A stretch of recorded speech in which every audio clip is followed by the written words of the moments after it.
are stories that connect us to ourselves and each other. These stories reveal who we are and show us the many vivid, wild colors of our truth.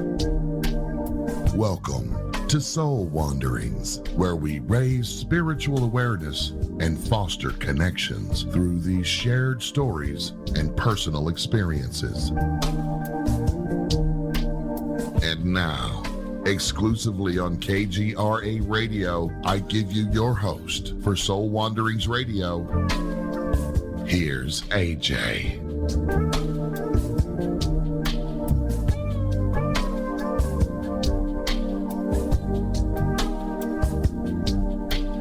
Hello, Wanderers. Welcome back to yet another wonderful wandering here on KGRAradio.com. Heard throughout our universe every Wednesday night from 8 to 10 p.m. Eastern. Each week we get to wander with a new guest about their authentic journey through this human experience, and I'm so delighted to have you here with us for another live show this evening. I am AJ Rasmussen, and I am one of the owners and the manager of a beautiful heart-centered healing space called Vibes, Mind, Body, Spirit. And it's there where I get to assist others in their personal journeys. And I'm also your host of Soul Wanderings. Welcome, Wanderers. If you are listening in on your phone or computer, make sure you guys hop over to the listener lounge. That's where I am hanging out while I'm wandering with our guest this evening, and I would like for you to be there with me and the other wanderers.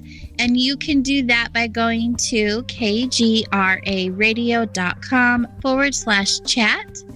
Our chat room is a space where you can visit with other wanderers throughout the show, but the cool thing is you can also ask questions that I will possibly ask our guest.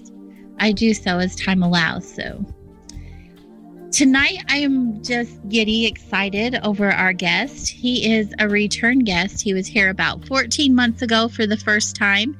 I've had requests to have him back. Plus, he's one of my favorite people in the whole world, and I really enjoy spending time with him. So, of course, there was no question. He's coming back.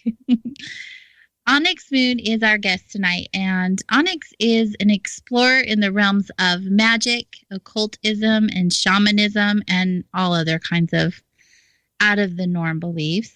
He's also a psychic with a unique way of looking at this human experience, this human journey that we're on. So naturally, I wanted to ask him to join us again to share with us some of the things that are coming up in the universe lately, as well as all of the other magical things he enjoys sharing that he does on a regular basis on his YouTube channel, Full Circle with Onyx. And it's there where he discusses all things in the occult and New Age systems. He talks a lot about Moldavite. He plays with his crystal ball. Plus, he shares his daily experiences and journeys with us. It's really great, and we'll give you that information towards the end of the show. But for now, I'd like to welcome Onyx back to Soul Wanderings. Hello. Hello, and thank you. Thanks. We've been giggling for the last half hour, sitting here hanging out. It's so insightful when I get to spend time with you. You really help me look at things in ways that I might not have seen otherwise. But thank you for being here, and thank you for your time. I'm so excited for this wandering. Let's get started. Yes. So for those who are newer to the show or don't remember much about Onyx or haven't listened to the show in archives, he is going to share with us more about who he is, right? Sure. And who knows what form that will take in this free flow. Yeah, of course, the show's never planned. You can tell by the way I'm talking. I'm like, yeah, and we're gonna wing it. So let's wing it. Onyx, tell me about yourself. Wow. Usually, I'm an overthinker, so there's always many directions that we can take this. Well, I want to know about you. So give everyone a recap on who you are. Well, and tell us a little bit about you, and then we'll have our conversation. Right. Well, I'm definitely a soul wanderer. All my life, I've really wanted to explore the subconscious mind, our psyche. I was really drawn to the idea of fantasy and fiction, which drew me into magic. I wanted to know what is possible. Our chakra is real. Our aura is real. Are there other dimensions? I wanted to know. Part of it is I lived on a farm of 80 acres in the middle of nowhere. And what are you going to do with all that time except explore? So I've pretty much made a lifestyle out of exploring all of that stuff, all that cool stuff. Living on a farm, what made you want to explore all that kind of stuff? I mean, that's not normal farm exploring. Right? Well, when I was like in the 4th grade, I had a cousin, not a first cousin, but a second cousin, who I lived in a very controlling family. They picked out my clothes, they picked out my friends, they picked out my life, and it was just, and so I was allowed to have a friend that was a cousin. So here he was. This cousin was into Dungeons and Dragons, and we would go to the bookstore called Walden Books in the Ogden Mall. And there I wandered over because he was looking at Dungeons and Dragons and fantasy. I was like, I want this to be real. I don't know what I was doing, but I walked over and I saw this book, and it was the Encyclopedia of Witchcraft. And I go, is witchcraft real? How does it work? My brain goes, how does this work? What is the formula? What is the process? And so, almost as a skeptic and an atheist, I was drawn in. I was like, this is a mystery, but I want to know the mechanics behind it. And so that started me off on a journey of magic and psychic powers. And then I tried and experimented, and here I am now. Here you are now, so many years later, but much more experienced in this realm. Yeah. So when you were there exploring all of that, did you know at the time that you had these beautiful gifts that you do now, or is that something you discovered along the way? Well, I was actually just talking to my mom a couple days ago, and I go, Mom, do you remember when I was 4 and I told you to go to the bathroom with me at this public place because there were people in there that were going to try to beat me up and you didn't believe me? I went to the bathroom. There were 3 people in there and they tried to beat me up. And I was like, Mom, I knew that hours before we went to this place, and I told you. So I knew I was psychic. Like, I didn't think, oh my God, I'm psychic. There wasn't a word for it. I just went, it was like a video that played in my mind and then played in reality. And I went, I knew it. That's all I thought. I knew it. And then when around the same age, we went to the grocery store. It was this cute little local grocery store that sold toys plus food plus, like, it was just very small hometown store.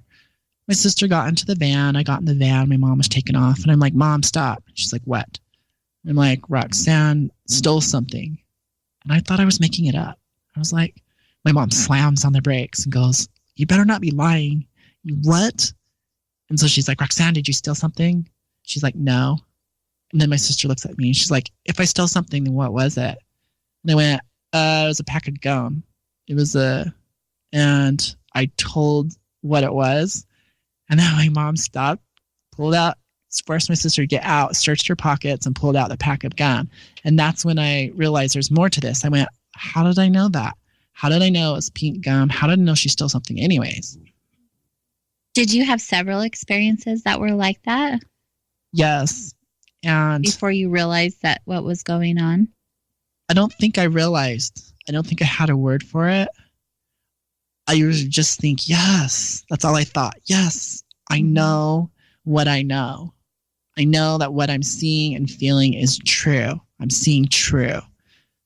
One of my favorite experiences is when I was about 6, my cousins were staying over at our house. And then my mom said, your cousins are going to stay for a few more days. We don't know where their parents are. They've crashed in an airplane. We don't know where their bodies are. And we were watching Star Trek. My mom is a huge fantasy sci-fi addict. And I saw Spock on the TV doing his Vulcan thing.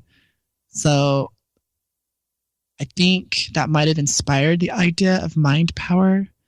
And I'm like, I went to my room and my cousin's there now sharing my room.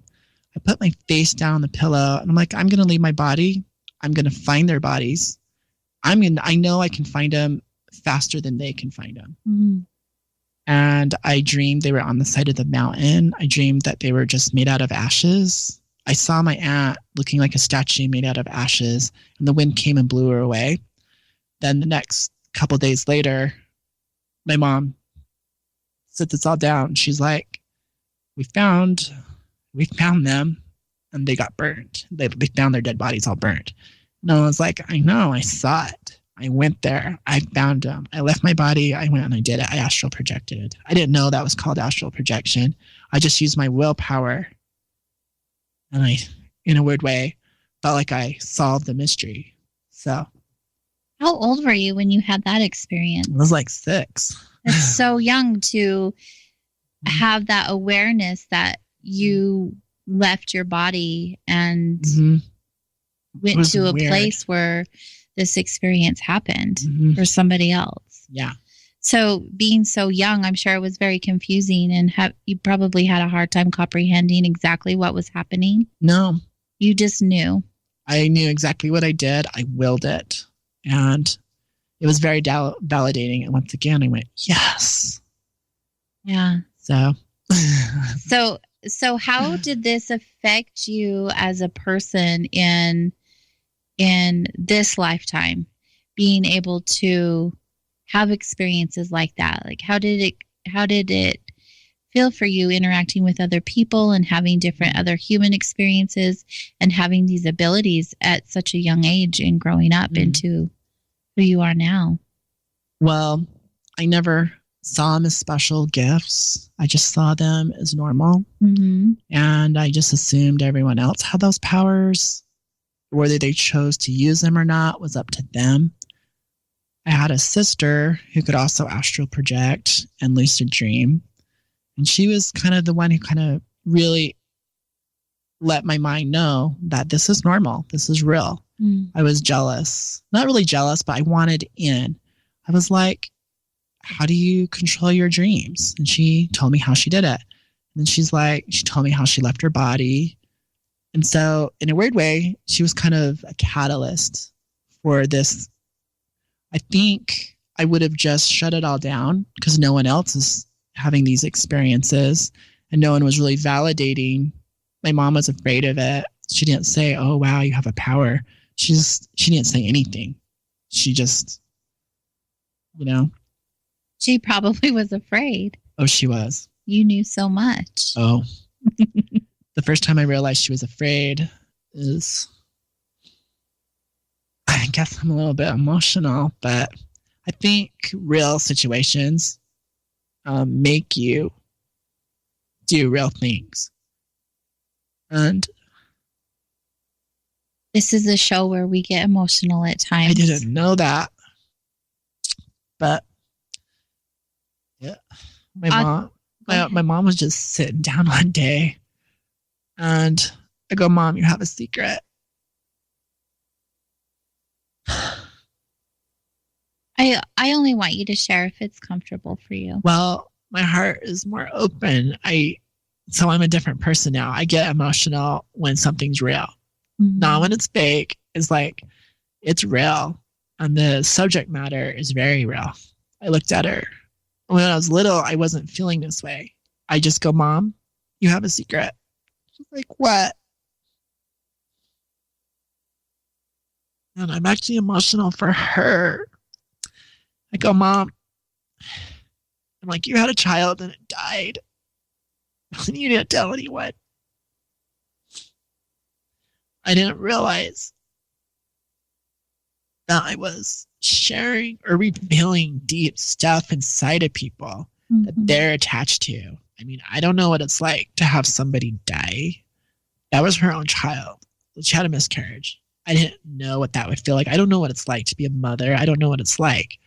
But I go, Mom, you had a child. It died. You didn't tell anyone, and it's a boy. And I go, Mom, you're going to have a baby, and it's going to be a girl. And then after that, he's going to come. And it's exactly what happened. And they have the same birthday. Really? The exact same. And they're like different years. They're like a year apart.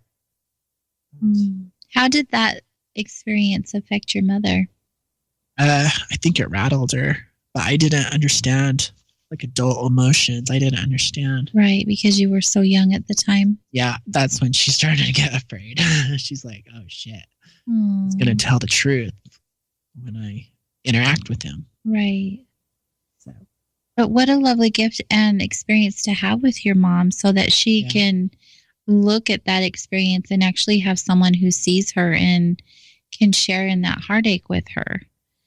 Because holding that secret in for so long, I'm sure was very heavy. Yeah. Yeah, I think it was a relief for her. Like I saw the relief on her face, like her body softened. You know, first she was tense because I was going to reveal a secret about her. She's like, oh shit, what is he going to say? Right. You know? And then the weight came off. Yeah. Wow. I've always had a connection with the spirit world, and I've spent my life resisting it. Why is that? Why have you spent your life resisting it? I don't see that in you because I've always seen you so open with me and people that we're close to. Well, religion got in the way. Of course.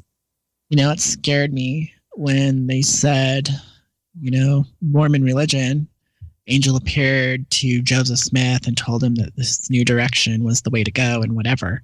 That freaked me out. I'm like, you mean there's a guy that's going to just appear in my room without asking, and he's going to show up as a big bright light, like turning on the lights in the dark, uninvited? That sounds really horrifying to a little kid. I was like, I don't know this guy, and they can just pop in and appear whenever without my, like, so that scared me. And then I think at such a young age, I didn't want to even think about the idea of death, dying, another side, our spirit's real. I didn't have questions. So I think the fundamental difference between me and other people, like, did I feel different? I knew I was different because I didn't have the type of questions they do. Are psychic powers real? What happens on the other side? It wasn't coming from a place of unknown. I knew it. There was no belief required. It was reality for me. It was very real. Yeah. Well, especially with the validation you were receiving by sharing those messages that you were having come through. Now that you're well into adulthood and lots of experiences, don't take it as I think you're old. No, I just... Your face was like, what? It's like, but I'm growing up? Oh, shit. Right. Oh, Peter Pan syndrome. Yeah. Time to go back to therapy. As much as you want, but you know that it's not required by any means whatsoever. But you've had all of these years of experience now and have come to your own conclusions and beliefs about the world through your experiences. How does your gift that you have affect you now, and how do you use it? Well, the reality is I spent all my life resisting different parts of my gift. I refuse to say I'm an empath. I refuse to acknowledge it and the weight that comes with it. And I spend most of my time blocking it. It's what I do all day. I block and block and block the best I can. It wears me out, blocking it. So I don't go Jean Grey Super Phoenix mode. I mean, I would like to, but I'm not ready for it. I'll lose. It'll be different. Yeah. Titles have a way of altering reality, I believe. I'm not a big fan, but unfortunately in our society, we have to have them in order to relate to what someone is or does. Yeah. And I feel like, I started getting into shamanism. I had a few shamanic lucid dream time experiences. And so then I wanted to learn more about it. I'm like, and then when you read a book, it's someone telling you how it is. You beat a drum, you sing Kumbaya in a circle, and you have these prescribed journeys. You go to a tree, you get your power animal, you do this, you do that. Mm-hmm. And their way wasn't my way. And so it actually blocks me when I try to learn. So I've seen spirits. Now I go and try to read how to work and communicate with spirits. Their methods block me because I don't need a method. I'm the real deal. It's like, it's not something I'm learning. I already have it. You already are. Yeah. Do you feel like we are all born with this gift already and are conditioned out of it? Or do you believe that some are definitely born with it and meant to have it and use it from birth on? I think the answer is yes. On both? What about our learning to be? Do you feel like that's something we learn to be if we aren't already? I believe some people come in this lifetime with that gift. I think, and so they just see the spirits. It just happens. And there's no system put on it or a belief system. There's no tradition put on it. I believe there's some people who are learning it and they're growing that way. Other people have the gift. They blocked it for hell. Like the reasons that I got emotional, because what you see is very powerful. It's overwhelming. Mm-hmm. And so you block it. So you go to relearn it again, thinking you don't ever have it. So you're just reopening. And so your experiences are stronger, more powerful than someone else in class who doesn't have the ability, but they're choosing that path. So I believe the gifts that we come incarnated with are things that we've already developed. Some of them I think are actually just truly spiritual gifts. That's who you are. Like each star is unique. The moon is the moon, the sun is the sun. They can learn from each other, but at the end of the day, the moon's the moon and the sun is the sun. That is their by them being their authentic self, they already are fulfilling their purpose. So, you said authentic self. And yes. Which brings me to another question about knowing from the beginning. We know who we are when we're children.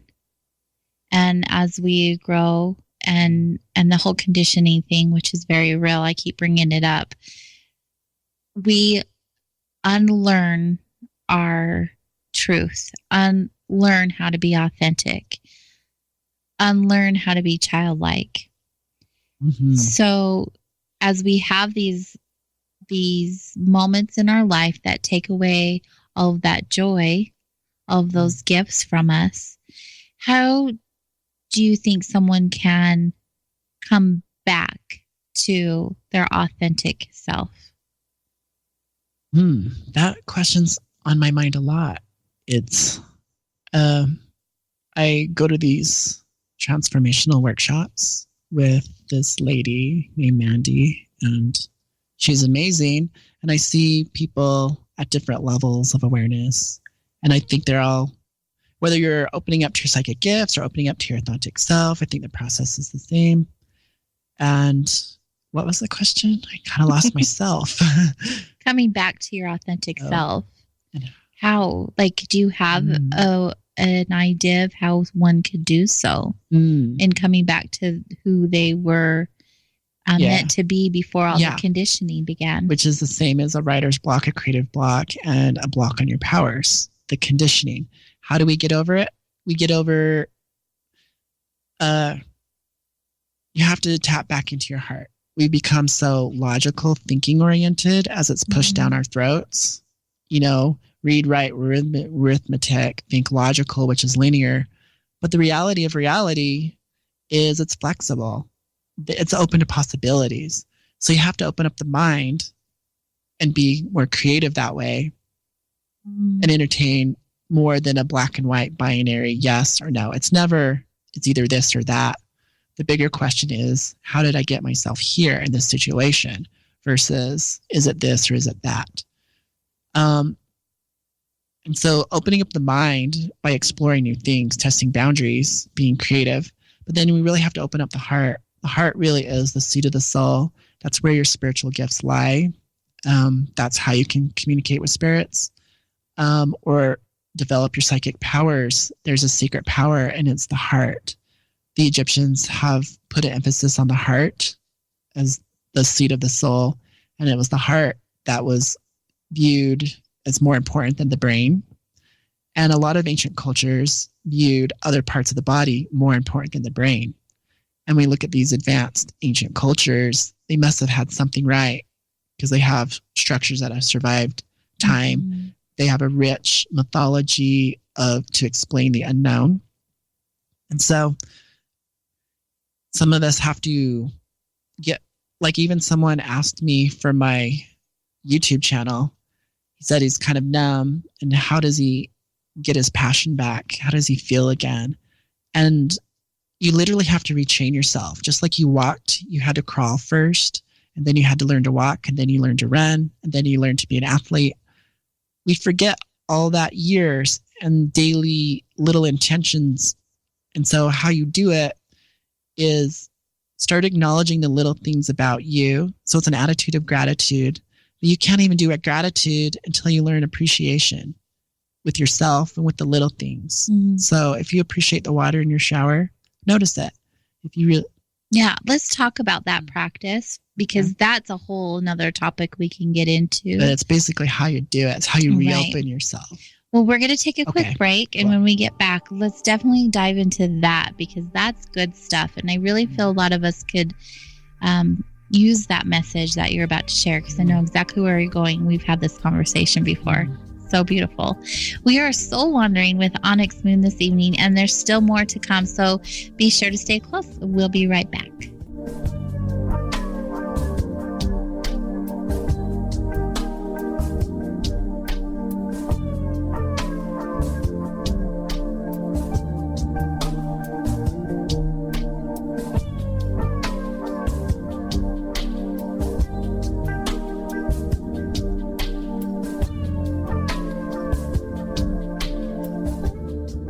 So you love talk radio? Then you'll love TalkStreamLive.com. TalkStream Live is always on, 24/7, with the best streaming talk shows. Find your favorite talkers and discover some new ones. It's free, readily available online or on mobile with any smartphone or tablet. Finding your favorite talk shows all in one place has gotten a whole lot easier. Just go to TalkStreamLive.com. Be sure to download the free apps from Google Play or the iTunes App Store.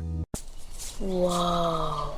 The moment my son saw a redwood tree. It's huge! Is the moment I knew that for him, you can't even see the top of that thing. Even the sky has no limit. There are some moments only the forest can inspire. Find yours at discovertheforest.org. Learn about forests near you and discover cool things to do when you go. Your moment is out there. Find it at discovertheforest.org. Brought to you by the U.S. Forest Service and the Ad Council. Poor water quality is a major health issue, and it's only getting worse. Municipalities can't keep up. Standards have dropped, and pollutants are increasing. Where does it all end? It ends by keeping the pollutants outside of your home with HydroCare's advanced systems available at Wave Home Solutions. No less than the best purification materials and processes have been developed by HydroCare to provide you with healthy, clean water for drinking, cooking, and showering. HydroCare far surpasses the competition in removing chlorine, odors, iron, lead, chemicals, limescale, and much more. Don't settle for less when it comes to your water. We'll take care of the toughest water problems for you, whether it's from a city or well source. Satisfaction guaranteed. For more information, call 888-997-WAVE. That's 888-997-WAVE. Or go to bestwater123.com. That's bestwater123.com. Wave Home Solutions for a healthy, comfortable home. Hello everyone, Ray Sobbs with KGRA here to introduce all the KGRA fans and listeners to a brand new clothing line called Saucer. Listen, when we feel good in the clothes we wear, we perform better in our daily lives. Take your performance to the next level with SaucerLosAngeles.com. jackets and hoodies, short and long sleeve tees, stocking caps and hats, and so much more. And for a limited time, use promo code KGRA at checkout and get $10 off each $50 purchase. Go to saucerlosangeles.com and see the full line. And don't forget to use promo code KGRA for $10 off each $50 purchase at saucerlosangeles.com. Elevate your craft. Every day, the men and women of the United States Marine Corps stand ready to defend the American way of life. The few, the proud, the Marines. For years, our listeners connect to the KGRA on various platforms like TalkStream Live, TuneIn, Spreaker, iTunes, iHeartRadio, and many more. Now, you can stream your favorite paranormal talk radio shows with our new fully integrated custom KGRA mobile apps for Android and iPhones. Listen to your favorite paranormal talk shows from any mobile device 24/7, free with smartphone or tablet. Utilize custom features to access news, show pages, archives, contests, events, and live interactive chat rooms. Set show notification alerts and never miss your favorite live programs. All free and available to download in Google Play or the iTunes App Store.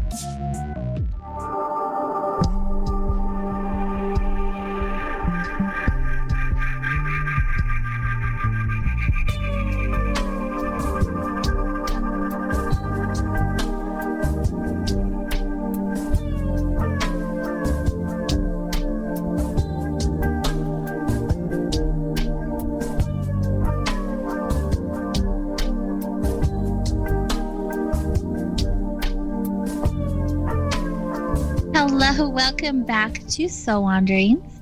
We are here wandering with our guest this evening, Onyx Moon, a dear friend of mine. I am so happy you are here. Oh, thank you. And my heart is full, and I love before the break where you were headed, and I'm glad that we had a break then, because I know this is a longer segment time for you to share about this topic in particular, and that's tuning into your heart and being in appreciation and gratitude, which also leads to other beautiful things like self-love, etc. So you were explaining a process that you did that helped you tune into your heart and expand your heart, and which led you down a road of self-love. So do you want to continue on with that? You said be in appreciation of being in the shower and having the water. And yeah. Well, what's really interesting is if you would have known me 3 weeks ago, this wouldn't be happening. These are not the conversations you'd be hearing. I closed myself down deeply. And yep, I had a near-death experience. It was just a miniature one. Thank you, universe, for that. And it cracked open my heart, but it was already happening. So I wouldn't exactly say I was consciously wearing a mask, because I knew I didn't have a mask. I was just pretending. I was pretending to be a dark wizard. I was pretending to be evil sometimes, I got things out of it. I knew it was a joke, and I was pushing boundaries. And yeah, those are spiritual great lessons too. But I was also, once again, I was denying that I was empathic, that I was psychic, that I was telepathic, that I have connections with spiritual forces, that I have an angel, and I've seen him, and he's real. And I was just denying it. And then it's easier to deny it because no one else is saying, oh yeah, me too. Or when they do talk about it, it's something that someone else has read in a book. During virtues, talking with angels, angel numbers. I'm like, that's not it. No, I have a real angel. I see him, and he has flaming red hair, and I would have never picked him. And he's the real deal. It's like here. It's like the real. And so I think I got lost being in with people who aren't open to their own spiritual truth, being their authentic self, doing what the system tells them to do. We hide under an image that we are told that this is the way to happiness. It looks like a house. It looks like a car. This looks like success. It's a trophy. It's a Olympic gold medal.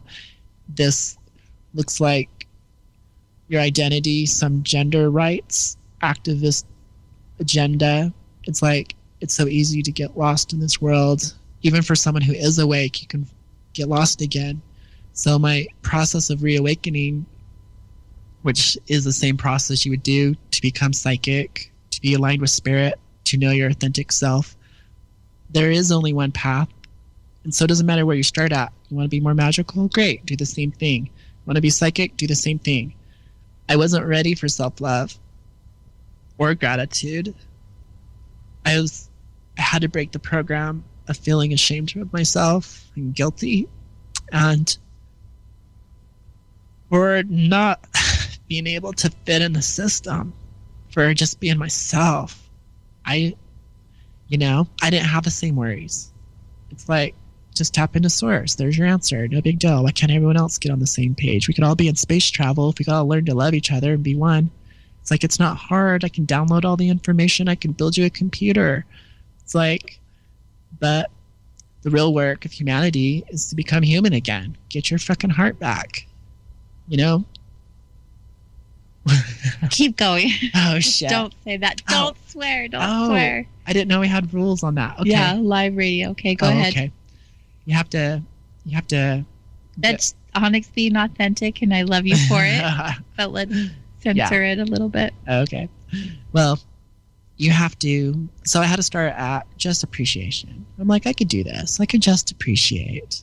Maybe it'll be a lofty goal to be in gratitude. I mean, it seems like everyone with a smile wants to take advantage of you, sell you a program, sell you a book, a 3-course step system, $500, $800, $1,000, and then you get a little certificate and you're golden. No, I want the real thing. Mm-hmm. So I started off with just appreciation. And I go, well, I can at least start off with, I really like green tea. No, I really like my shower. I really like my room. So I started off like that. Then I got brave, and then I realized, this is a form of gratitude, and I can only be grateful in the moment. So the more I started to just slow down, really feel the cup in my hand, really smell the green tea, it brought me to the moment, which brought me back to my body. And then because my focus is just appreciating, because I didn't appreciate a lot. I didn't appreciate my body, didn't appreciate my life. Hell, I was suicidal for so long. Whoops. I was suicidal for so long. Like, it was years. It was like decades. It was like I spent a lot of my time in my bed. I didn't have drugs, living on a farm. I just slept my life away. Kind of. I was doing shaman journeys as well. On the side. Yeah, I was still... So in a weird way, pursuing psychic stuff was a lifeline for me. It was a door out of a prison cell. I didn't know that my prison cell was my beliefs, my attitude. I didn't know my prison cell was the story of me, high expectations I couldn't meet, which would then just reinforce beliefs that I wasn't enough. I didn't know that my whole history, from my perspective, I never challenged it. I didn't know I was a victim of my own story that I wrote, and it was fiction, and you can change it. And so my process was deconstructing my story. When I realized the victim inside of me, the victim mentality, is an illusion, because the history of me getting hurt is an illusion. When I stopped validating the whiner, the complainer, the victim, the one with all the symptoms and medical problems, I woke up to this other thing, this undefined spiritual me of no limits. And as no limits, as a powerful person, I actually didn't want much. I didn't need to demonstrate my power, but I'm here and I want to feel the grass while we still have grass. I want to enjoy my tea while we still have trees to make tea. I want to enjoy some simple things. I want a mortal experience, knowing my divine self. I also want to enjoy this. So so that turned into gratitude and appreciation. It started opening up my heart.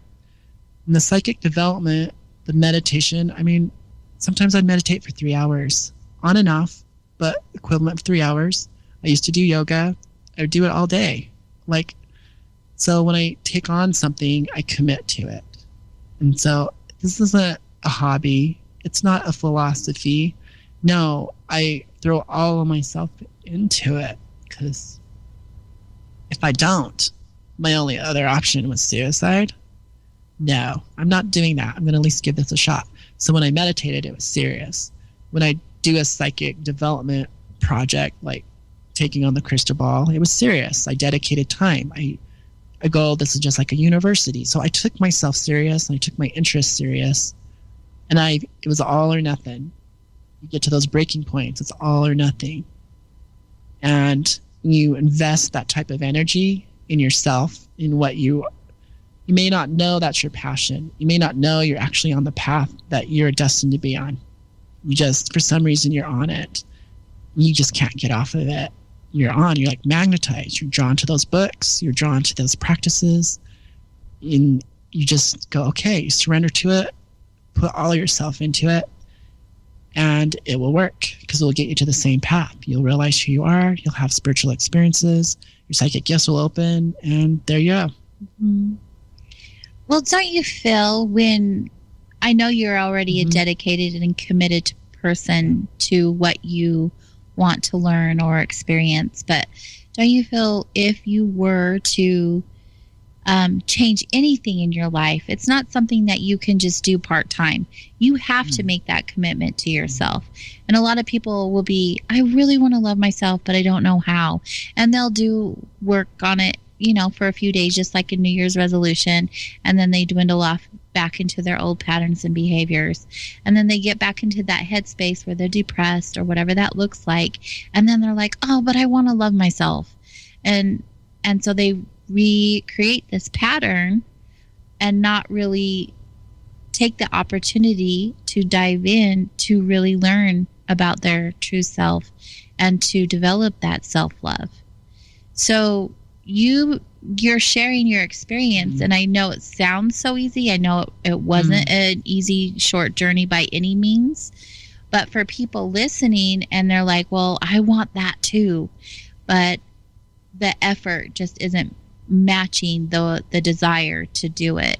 What would you say to them if they came to you and they're like, Onyx, you did this and you inspired me and I just don't know how to get there. Like, I've been in gratitude, or I've appreciated this and I've been in the moment and I've meditated and it's just not happening for me. What would you say to them? Like, how would you have them evaluate their commitment level or their authenticity towards wanting the self-love? Like, what would you do? Well, I think in our culture, and it's become a global epidemic, it's like death is something we don't talk about. The reality is you could die at any moment. So your hypnotic trance, called your life and everything you want in it, could be gone at the blink of an eye. So you have to reevaluate your values. And so maybe when you're a little bit older, like when you hit 40, 45, and you realize, I guess death is real. You're not immortal. I guess there's this journey called, you have to reprioritize your values. But I think when we live in negativity, or we allow ourselves to be hypnotized into entertainment, we might play video games all day. We might watch Netflix. We might really like watching other people do the spiritual work, but we won't do the work. Death really kind of like makes you focus your intensity. And for me, it was like, when I die, this was a thing. It was just like, if I die, I don't know if there's a God or whatever, but I would really hate for him to say, hey, how did you like your journey?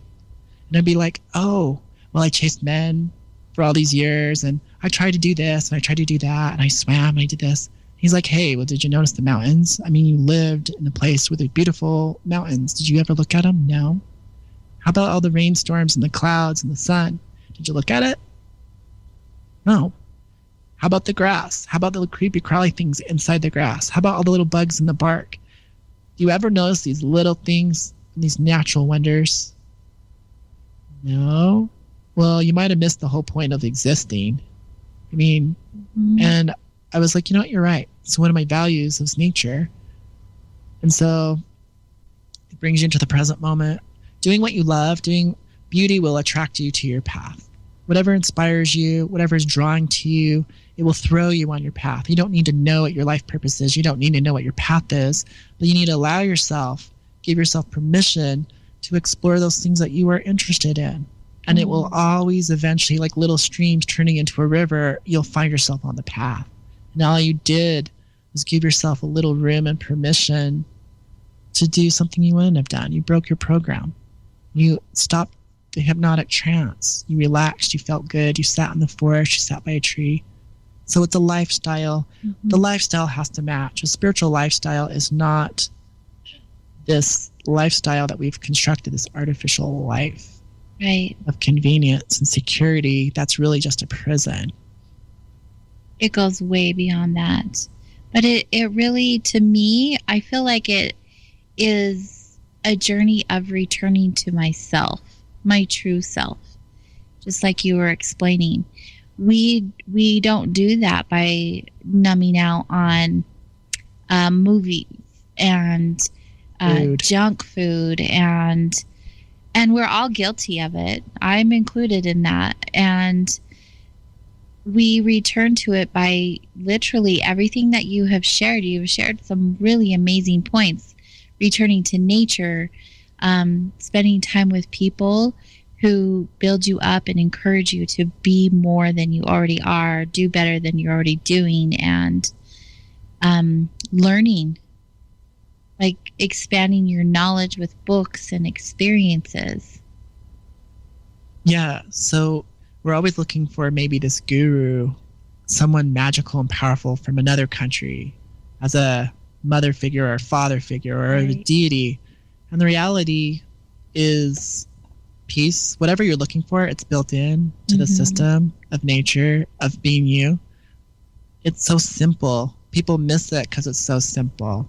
But don't you feel like the power, like all of that power that we're looking outside of ourselves always has been here all along? We've read it, we've seen it on like inspirational movies or whatever, or even your favorite guru may have said it.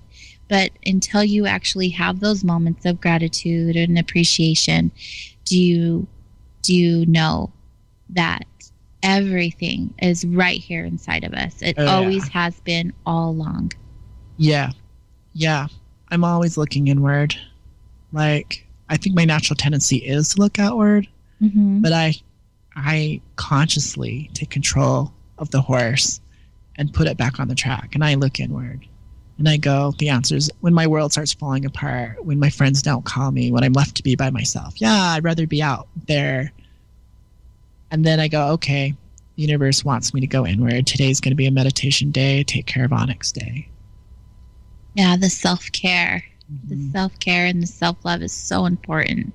What are some things that you do for self-care in those instances? Obviously, the meditation and yoga. That was when I was younger. Like, I really liked it. Now I kind of avoid yoga like the plague. Like, I'll do something, I'll get so into it, I'll go overboard, you know, I'll get an injury or I'll just get sick. I had to honor my body. My body started crying. It's like, I don't want to do a pretzel. I don't want to be a pretzel. I was like, okay, you get to be you, I get to be me. That was my ego. But so some of my self-care is actually, it's really simple. I just go to my house when all my roommates are gone and I just enjoy that. It's like doing... Just being alone? Yeah. With yourself? Yep. That's good for the soul, though. I think the people who are so codependent on being surrounded by people all of the time or being in a relationship all of the time are really missing out on the good juice stuff.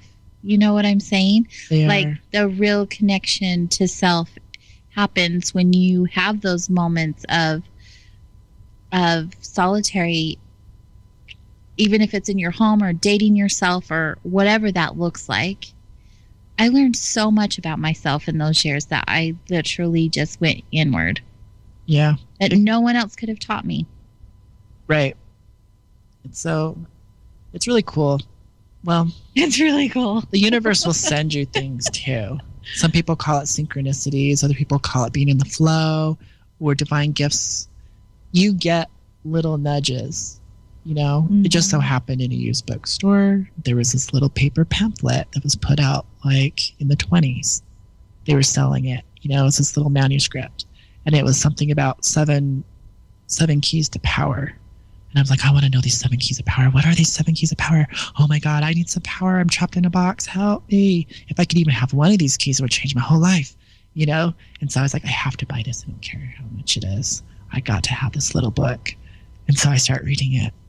And I read all these 7 keys. And the coolest key was be by yourself, be alone. That's how you gain personal power. It's how you recharge your batteries. And when you're alone, then your guides will come to you. And sure enough, it happens. Tell me about guides. I mean, you know, I know about them, but for our audience, for our listeners, talk more about guides. Well, the reality is there's no need for guides. But yet, we all want a guide. So if you want a guide, you can have a guide. Do you feel like we already have them? Or is it something we need to say, hey, I need some help down here? Well, you are your own guide. You are your own master until you realize that you might project an image of a guide in your own subconscious, where it's very possible that they are there to help you. But I like to stay away from the victim mentality or the martyr mentality or the child mentality that's always looking up to a power figure to help you out. Like, when do you trust your own abilities, your own heart, your own body? When do you tune in and know yourself so well that you trust yourself, that you know you're seeing clearly with your own eyes, you're computing things in your mind and you know the truth, that divine inspiration comes from inside of you and out, and it's a benefit. And so, in a weird way, I think guides just serve as role models to reflect your own potential. You're not going to learn something new and mysterious. That knowledge is already in you. You can't even learn something new unless your consciousness level is at that level. If you can't if your brain mind development isn't strong enough to understand communication in a language, I'll have to go to a level that you can understand, and it will be crayon pictures on a big piece of butcher paper, you know? So it doesn't matter what level of being you're connecting with, that potential is in you. Because that potential is in you, you can connect to that potential. So life is like a mirror, even on the cosmic level. It reflects back to you. When you see the face of God, you're seeing your own divine face. When you're living up the realm of angels, that's the reflection of you as an angel. So you can step it down to level of guide, to level of mentor, whether it's a parent or a literal guru teacher. They're only reflecting back you. Now we get mystified. We go, wow, you're so powerful and you're so wise and you're so beautiful. You're seeing yourself. The beauty you see, that came from you, but you're not acknowledging it. We spend so much time in denial of our strengths, our gifts, our beauty, but we're quick to see it in somebody else. That you can only see with your own eyes. There's no way out of that. So the reverse is true. When you see ugly, when you see dirty, when you see filthy, when you get judgmental, sarcastic, and rude, you only see that because it's you. That's where we hold ourselves accountable. That's where the real work happens. You have to clean out the space. Your head has been filled with judgments, beliefs, attitudes of way things should be, right or wrong. You got to clear it all out. And it could be painful, it could be shocking to realize you were holding that in you. But when you clear it out, it creates space for the light to fill, or energy, or you can even transmute it and turn the negative back into energy. So there really is the work part of spirituality. And that's where people want to stay at the surface. I'd rather just hear your amazing stories and not do the dirty work, because it might be painful. I might have to admit that I wasn't sharing my light with my family, and they all suffered from it. Because I wasn't my light, I wasn't sharing my truth, our family wasn't as beautiful as it could be. So I take responsibility for not sharing my wisdom, not sharing my truth, not sharing my authentic expression. The only thing the world needs is you, your authentic you. It doesn't need anything else. So that's the self-worth when you realize that. And I always think power is given to those who don't want it. If you don't want it and need it, it's yours. When you're seeking after it, it's your ego seeking. When you're lusting after it and wanting it and craving it and you think you need it because you think you don't have it, that's not your real you. Very good point. And so many people don't see it that way, of course, because the ego will take over that thought. Definitely. Onyx, you're always sharing so many amazing, beautiful, wonderful things. Good, deep, yummy stuff. Thank you.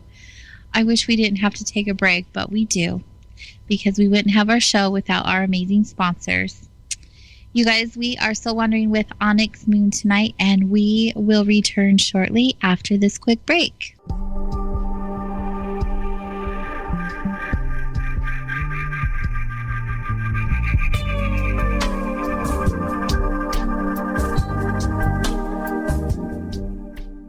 Hey, is that a new music app? Yeah, check it out. Surfer Music Discovery. It links to thousands of online stations, but the twist is you see the song names and artists that are now playing live. That's different. No guessing. Looks like a waterfall of music. So many formats. Rock, oldies, country, R&B, jazz, and a whole lot more. How's that spelled? Surfer. S-U-R-F-R. Is it expensive? It's free. No need to sign up or sign in. Get the Surfer Music app free from Google Play or the App Store. Hi, it's AJ from Vibes, Mind, Body, Spirit. Have you been searching for unique items to create or add to your sacred space? What about tools for your holistic healing? Or those one-of-a-kind magical ingredients to manifest your desires? Well, look no more, because Vibes has a variety of items to assist you in your spiritual journey. From crystals to candles, incense to books, tapestries to jewelry, OnlineVibes.com has what you're seeking. We even have some thoughtful and mindful gifts to share with your friends and family too. Visit us at OnlineVibes.com from the comfort of your home, or give us a call at 385-244-1099 to have your order beautifully packaged and sent directly to you or a loved one. And right now, take advantage of the coupon code KGRA at checkout to receive 15% off any order. Remember, online, VIBEZ.com.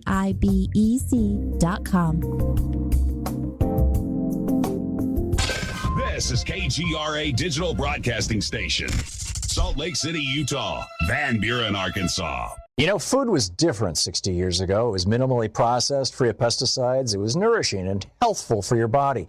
Today, GMOs, pesticides, herbicides, and heavy processing have depleted the nutrition of our food supply, which takes a toll on our health and energy. It's harder than ever to get the right nutrition. That's what Life Change Tea is meant to counteract. Our specially blended, powerful herbal formulas can give you more energy without caffeine. It's a mild cleanse, a mild daily detox. A good detox can help revive and bring back the energy of your youth. GetTheTea.com is the website. It'll cleanse you from the inside out with this herbal proprietary formula. Go to GetTheTea.com. There's no fillers, no GMOs. It's organic. Not available in stores. You must go to their website, GetTheTea.com. And their supplements are a great way to maintain your health. Read the testimonials on the website. Go to GetTheTea.com. That's GetTheTea.com. Okay, nurse, let's get this man to the ER stat.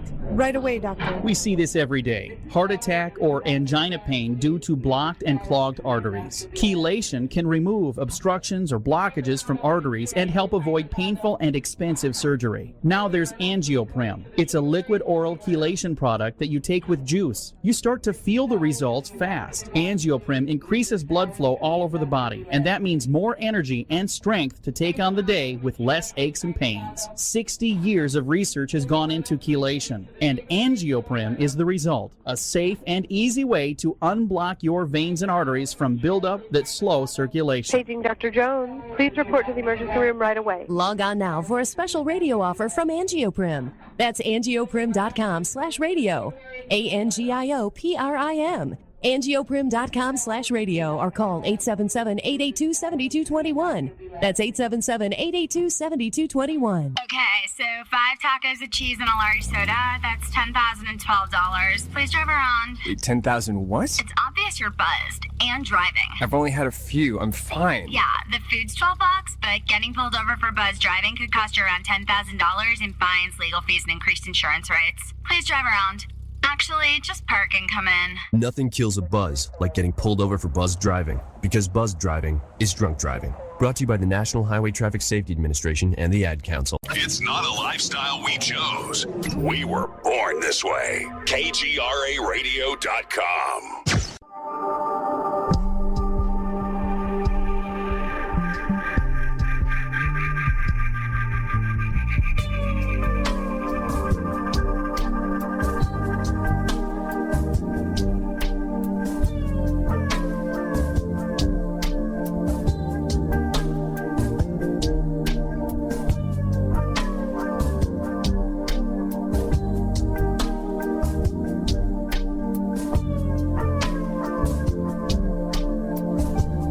Welcome back to Soul Wanderings, which is heard here on the one and only KGRARadio.com, as well as many other platforms for your convenience, like TalkStream Live, iHeartRadio, and Spreaker, to name a few.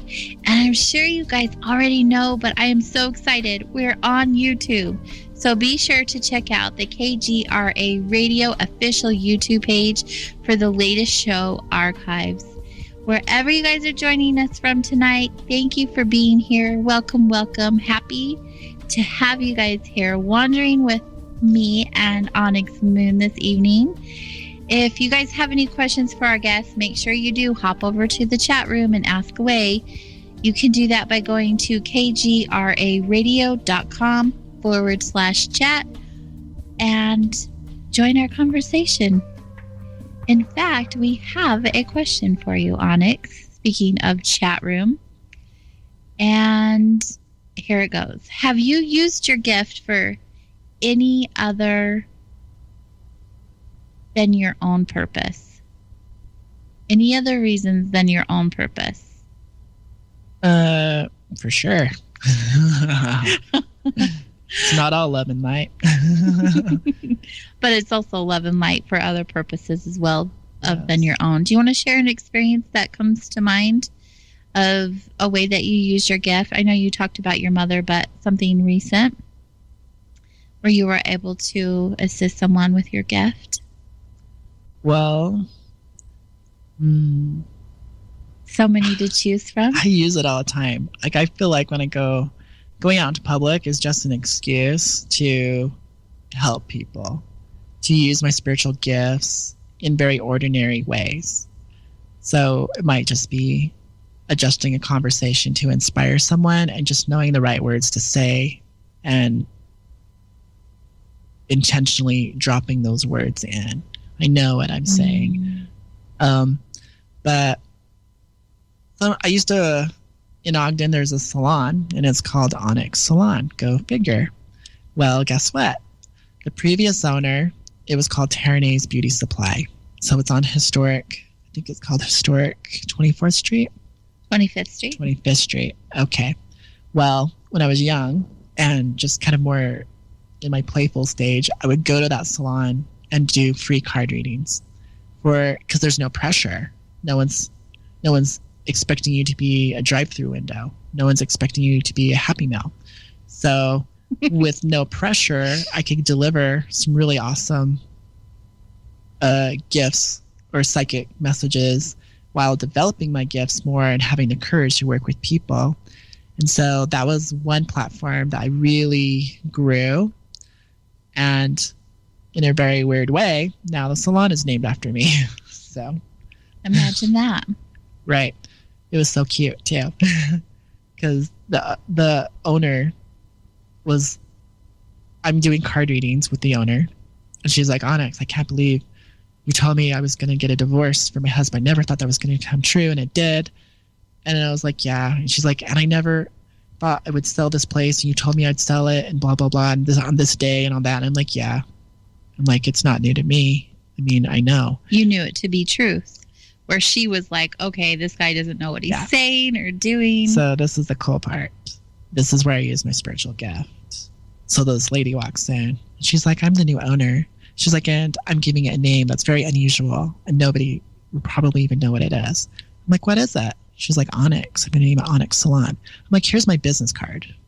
and it has the eye of Ra on it, and it says, Onyx Moon, your personal psychic. I'm like, here you go, dear. I'm just keeping your seat warm. But the psychic part is she was looking around the studio, and she was like, I'm going to tear down this wall, and I'm going to do that. And I saw a spirit, and I saw this little girl grab her hand. And telepathically, the little girl told me, she's like, I choose her to be my mom. And this is why. Because she's a go-getter. She's feisty. And I like this. So I'm attracted to this type of person, and I want her to be my mom. I looked at that, and I was like, oh, what do? Do I tell her? So I was like, hey, you know what? You're going to have a daughter. She's like, no, I just got married. I don't want to have a daughter. I don't want to have kids. And I'm like, no. You're going to have a daughter, and I'm going to tell you why she chose you as her mother. And I told her why, and her jaw drops. Because, like, how cute is that? Someone wants you to be their mom because they see all these wonderful things about you. And it was blowing my mind. I was still, because I blocked my ability to work with spirits before they come in. And I was just like, this goes against everything I believe, but I'm seeing it and I'm saying it. And so that was a time when I used my spiritual gifts to benefit somebody else. It really wasn't I assume that really answers the question. So did you follow up with this lady? Did she have a daughter? Yes, she did. That was her first child. That's awesome. Yeah. And she even had another daughter after that. So you have these abilities, but you also use tools. I do. Tell me about the tools that you use. I became really fascinated with tools. Systems of divination. So I've explored tarot cards, got really into those. Had my first deck in the 7th grade, and I've always had them. Started professionally as a tarot card reader at 19, paid my rent doing card readings. And in a kind of a small town, that's pretty good. Yeah, absolutely. I mean, for $100 a month off for just card readings, not really advertising, I just attracted it. Then I just kind of wanted to explore all of them, like the I Ching, the pendulum. And then I was like, I want to do something where I don't have to shuffle cards, learn anything. So I decided to go with the crystal ball. I was like, the crystal ball has no images. There's nothing, you just look in and see what you see, hear what you hear. And so I really dedicated some time to the crystal ball. That's my favorite tool. So tell me more about the crystal ball then. I've never used one. I've seen them in movies or whatever, and they're kind of hokey, and they're like, they're fortune teller-ish. Yeah. So tell me the real purpose and the real design behind reading a crystal ball.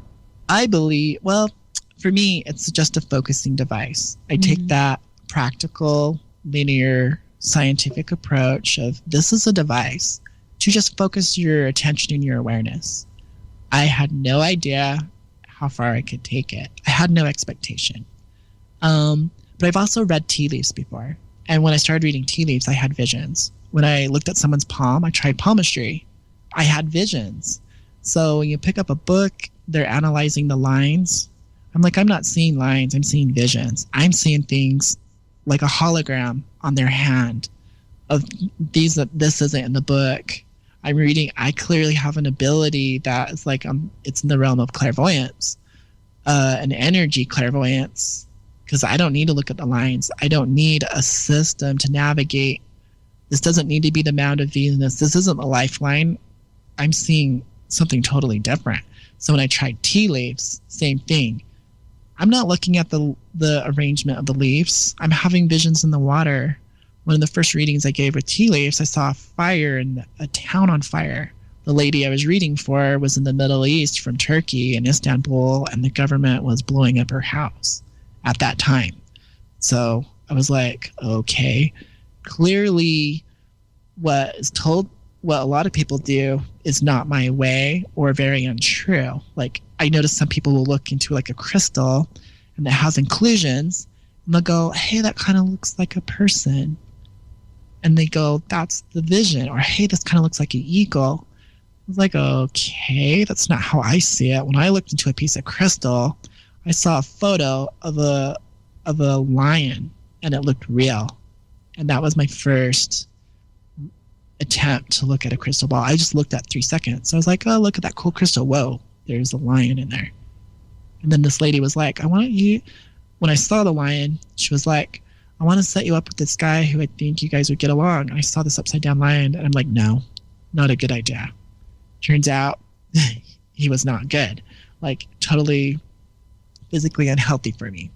So I was like, oh, that's what it means if I see an upside down lion, danger, and something's wrong because it's upside down. And then I put it away, But I've always, we see like on TVs, the gypsy with the crystal ball. Exactly. And I think a gypsy has a negative connotation. Is she a con artist? Is this a movie? Is this Hollywood? Is this just a freak show? Like, this isn't a carnival. Like, is there really a power here? I wanted to try it. So in my past, I had a small crystal ball. One day I was looking at it. I was kind of falling asleep, and I had a very simple vision. It was a moon floating on water like a boat, and in the moon was this lady's face. I saw the vision, and it was like holographic, animated. It happened for like maybe a full minute, and then it was gone. And then, I put it away. I didn't pick up the crystal ball until years later. Like recently, the last 3 years is when I picked it up. And this time I'm going to go with no expectation, no rules. I know what happens if I follow rules. It won't work for me. So I just got a crystal ball, lit a few candles, held it in my room, and I go, if something's going to happen, it should happen within 20 minutes. But I'm willing to give it an hour. No, I'm willing to give it 2 hours. No, I'm willing to give it 3 hours. Come on, work, damn it, work. It blew my mind. I had a black crystal ball. The thing looked like a train light. Like if you're staring at a train and it's coming at you and the light's getting brighter and brighter, that's kind of what happened. All of a sudden, it looked gold. And the light got bright, and it looked like as bright as the sun shining out of the crystal ball. I'm like, I don't know if this is there. No one says it's going to light up like a ball of fire. And it did. I was like, this is kind of like Lord of the Rings. I'm like, this is fucking cool. Onyx, you've got to stop. I'm trying my best. This is so cool. Keep going. Okay. I'm like, this is so cool. I'm like, maybe I can do something with that. So that's how it started. And in a weird way, that's kind of as far as it's got. I've been able to summons with the crystal ball, summons beings from higher planes like angels and deities, thought form creations from the astral plane. So they come to you through the ball, like they're a vision of them, like a photograph? Or they'll come and stand next to the ball. Oh, okay. Two things happen. I either get pulled into that dimension or I see that dimension in the ball. Mm. And it ebbs and flows in and out. And I have videos on how to do it and my experiences with it on my channel, if you'd like to. Yeah, we'll share that information towards the end. Yeah. But it really, I felt like, was the centerpiece of all Western mystery training. Like, it's very traditional to work with numerology, tarot cards, astrology, a little alchemy, a little ceremonial high magic, a little bit of low magic. And the one thing that was missing from the school, because I went to a fun school that did high magic, like they claimed they were a mystery school. And the piece that was missing for me was the crystal ball. And that was like the missing piece that put it all together. It was just like, whoa. But you could focus your energy, and you were saying you just needed something to focus on. So it could be anything, and you'd still get those messages and visions. And it doesn't have to be anything. I already had the gift. It was just having something that my eyes could focus on, like one point, like Zen meditation. Yeah. It gave me something for my mind to come back to. It became an anchor while you're having these profound experiences. Like, it either becomes the light in the dark or it just becomes your anchor. It's that one thing. It's really interesting. I've never had an experience like that. Well, divination tools, they're fun. They're tools. You don't need them, but they're fun. I love the pendulum. Mm-hmm. That's my favorite. But again, it works with energy. It could be anything. Right. But the tools help you be in the now. They help present, make you centered, make you grounded. Very good point. So they do all the things that advanced meditation does. They do, and then, which is grounding, getting present in this moment. And so when we look at the principles behind the magic, they're scientific. You're focusing on something, you're breathing, you're concentrating here and now, you're open, because now your ego is distracted. The tools help distract your ego. So maybe something outside of yourself can come in and you can channel information, and we'll call that an intuitive hit. And it just so happens to be right because it's not from you, it's from your intuitive level of awareness. So tools are really great. We don't have 10 years to spend in a monastery learning how to Zen. But there you go. There's a crystal ball. Or there. I'm actually working with a pendulum lately. I'm like, okay, I'm bored with this tool. I'm going to go back to pendulum. And I found it does the exact same things as the crystal ball did. It got me centered, got me present. It got me out of my ego, and then visions could happen. Yes, very good point. We have another question from the chat room. Do you feel there's any evil involved with the tarot cards? This is a good question. Everybody wants to know that, I swear. In fact, that was one of the reasons why I feel like I shut down my gifts, is because some lady was like, oh, well, spirits are telling you the answers. You're not psychic. It must be draining. And I was like, no. The tools have no power themselves, period. Mm-hmm. They're a deck of pieces of paper with numbers and pictures printed on them from like an inkjet printer. There is no evil in them.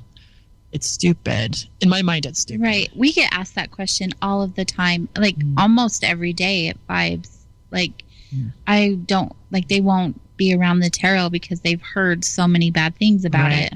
And I think it's almost like humans.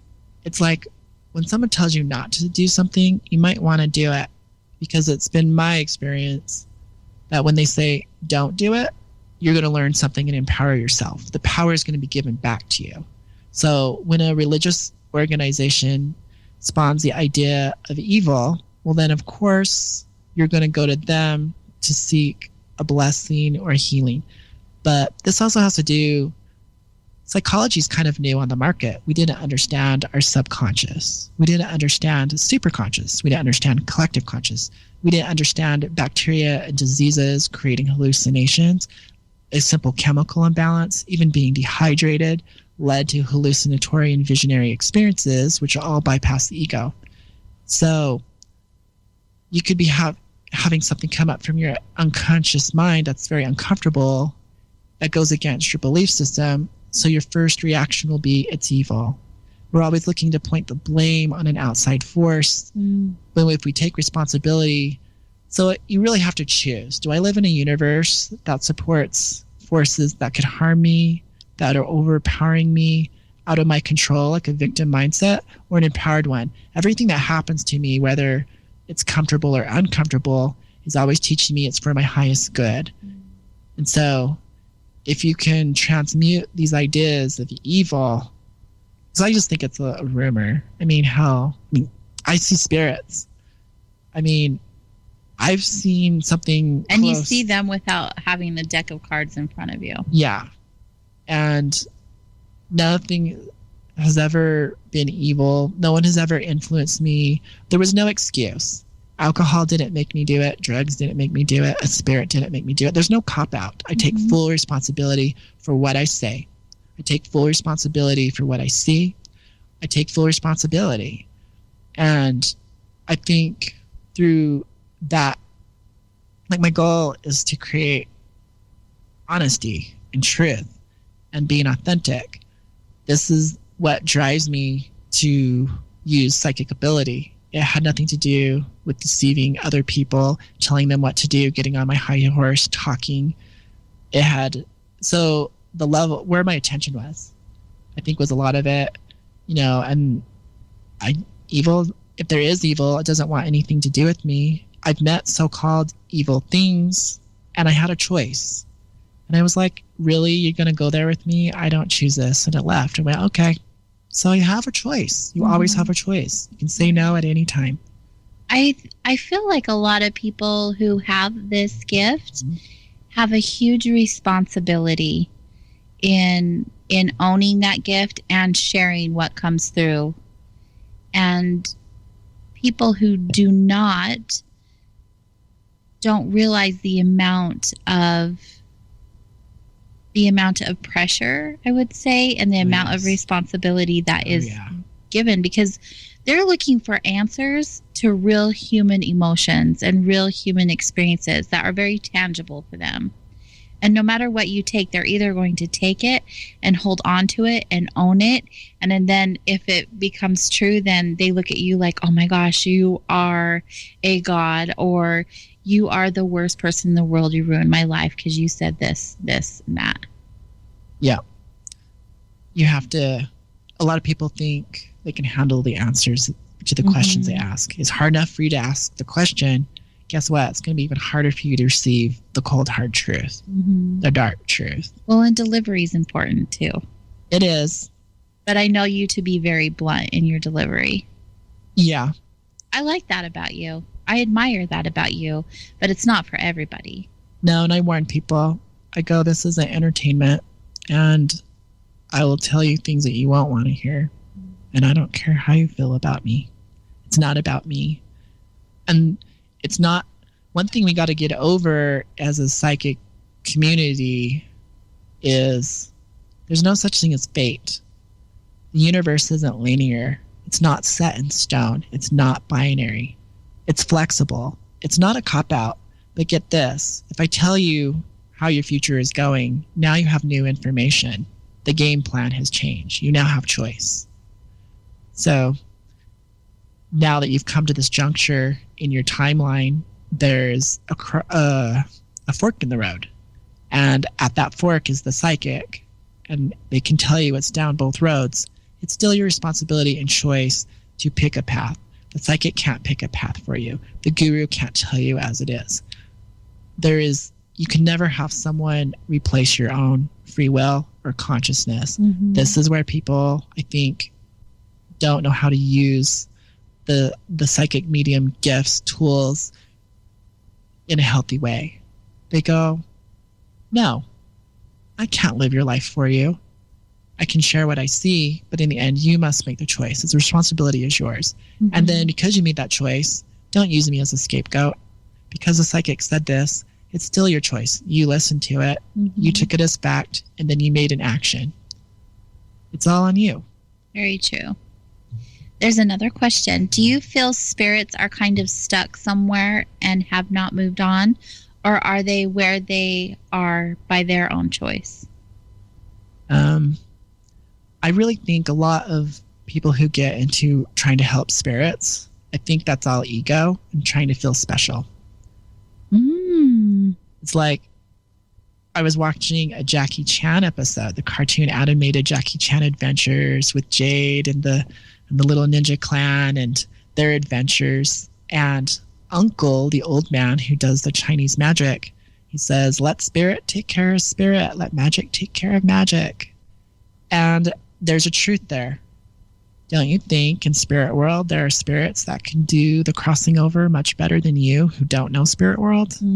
Why do you take it upon yourself to be, I call it maybe a toxic caregiver, to care for something that's dead and help it move on? I think our departure point is when they die.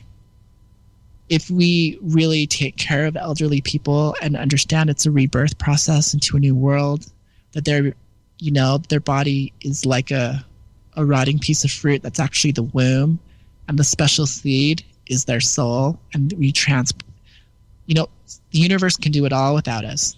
The earth was doing fine before humans. We're doing fine. People were born to this world before doctors. It happened. People have always died naturally. Nature can take care of nature. So I think spirit world can take care of spirit world, angel world. So I think we're kind of butting our heads into realms that we have no business being in and taking on a responsibility to feel important. And I think it's silly. I think there are some people who maybe are called to that, but I'm sure they have experience. Interesting.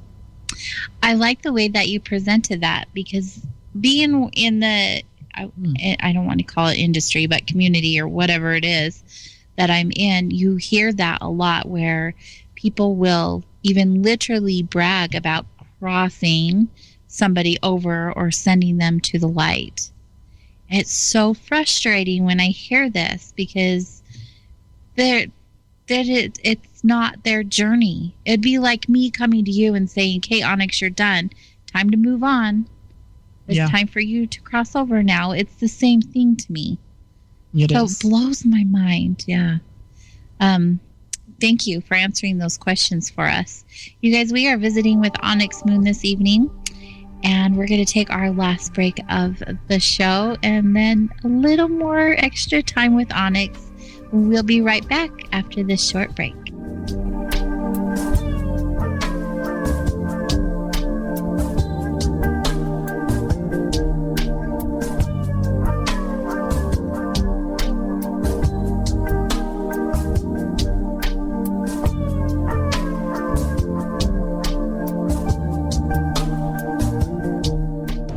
This is Richard Dolan, and I want to brag for just a second about the incredible authors I publish under Richard Dolan Press. Some of the most innovative and well-researched books in the field of UFOs and beyond that you'll find anywhere in the world.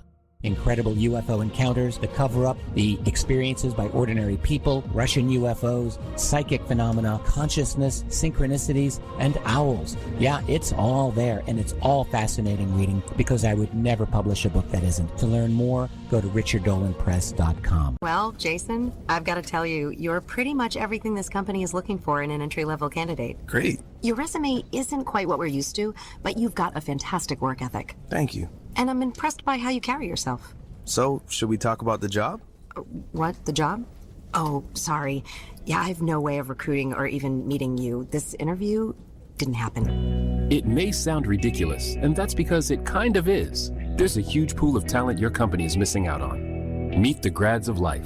Who are they? Talent worth knowing about. Young adults of unique determination and experience. An ideal fit for your company in an entry-level position, internship, or even mentorship. They might not have every qualification you typically look for, but they're exactly who your company needs. Man, we really could have used him. Don't miss out on a resource many innovative companies have already discovered. Go to gradsoflife.org to learn how to find, cultivate, and train this great pool of untapped talent. Brought to you by the Ad Council and gradsoflife.org. Now streaming on Amazon Prime, UFO TV presents I Know What I Saw, Expanded Director's Cut. Steven Spielberg says, compelling. Larry King says, this is the real Close Encounters. Apollo 14 astronaut Edgar Mitchell said, I Know What I Saw is the most compelling film on the subject of UFOs to date. I Know What I Saw, Expanded Director's Cut. Now streaming on Amazon Prime. Also available on iTunes and DVD from UFO TV. You know, food was different 60 years ago. It was minimally processed, free of pesticides. It was nourishing and healthful for your body. Today, GMOs, pesticides, herbicides, and heavy processing have depleted the nutrition of our food supply, which takes a toll on our health and energy. It's harder than ever to get the right nutrition. That's what Life Change Tea is meant to counteract. Our specially blended, powerful herbal formulas can give you more energy without caffeine. It's a mild cleanse, a mild daily detox. A good detox can help revive and bring back the energy of your youth. GetTheTea.com is the website. It'll cleanse you from the inside out with this herbal proprietary formula. Go to GetTheTea.com. There's no fillers, no GMOs. It's organic. Not available in stores. You must go to their website, GetTheTea.com. And their supplements are a great way to maintain your health. Read the testimonials on the website. Go to GetTheTea.com. That's GetTheTea.com. Hey, is that a new music app? Yeah, check it out. Surfer Music Discovery. It links to thousands of online stations, but the twist is you see the song names and artists that are now playing live. That's different. No guessing. Looks like a waterfall of music. So many formats. Rock, oldies, country, R&B, jazz, and a whole lot more. How's that spelled? Surfer. S-U-R-F-R. Is it expensive? It's free. No need to sign up or sign in. Get the Surfer Music app free from Google Play or the App Store. Your official contact for the best alternative talk on the planet. KGRAradio.com.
Welcome back to Soul Wanderings on KGRARadio.com. I am AJ Rasmussen, your host of Soul Wanderings, and our guest this evening has been my magical friend, Onyx Moon. Onyx, we have these good conversations during the breaks, and you're sharing this really amazing stuff, and I'm like, oh, remember that. I want you to share that. Oh, and remember that. I want you to share that, because that's when the organic conversation continues. So, going to the commercial break where nobody else could hear, I want you to share what you just said about having your gifts and not having it be something you have to share. Yeah, I think like in our modern culture, we think we need to turn our spiritual gifts into services in exchange for money, make a career, make an identity, a name for ourselves, brand ourselves, and turn it into a business. And you don't have to do that. Just because I'm psychic doesn't mean I'm going to set up a shop and try to make money off it. I'm not going to even exploit my own spiritual gifts for the public, for mass use. And then on the flip side, just because I can talk to angels doesn't mean I'm ethical. Just because I'm psychic doesn't mean I'm nice. Doesn't mean I'm seeing reality. Doesn't mean I'm helpful. I could still be stuck in my ego and be psychic. So just because I have the ability to do what a shaman does doesn't mean I have anyone's best interest in mind. And I think we get blinded by the light and this happy new age, it's all energy, it's all love. I can speak it. I can be the actor on stage and not have the power and just be there for the money, or I can have the gifts and still not be there in integrity of, a true humanitarian service. Mm-hmm. And so there's no reason, I think, to glorify psychics or mediums or energy healers or shamans or anyone. Once again, we're seeing the power outside of ourselves versus within ourselves. I think any true master or any words of wisdom are going to resonate and reflect your own inner truth. And you'll recognize that as validation. You'll be like, yeah, I've always been thinking that. The ultimate source is you. Absolutely. There is such a pull when someone learns or becomes reacquainted with their gifts, or has an awakening, or whatever that looks like, that they feel like because they had those experiences that they now need to go and share with anyone and everyone and assist them in having those experiences. Yeah, kind of like a religion. Yes. I had an experience with Source. This was my journey and my path. For me, it's the right way, but now I want to convert you all into this methodology or construct. And yeah, the enrollment process is huge. In order to share in someone else's reality, you have to agree, you have to be enrolled into it.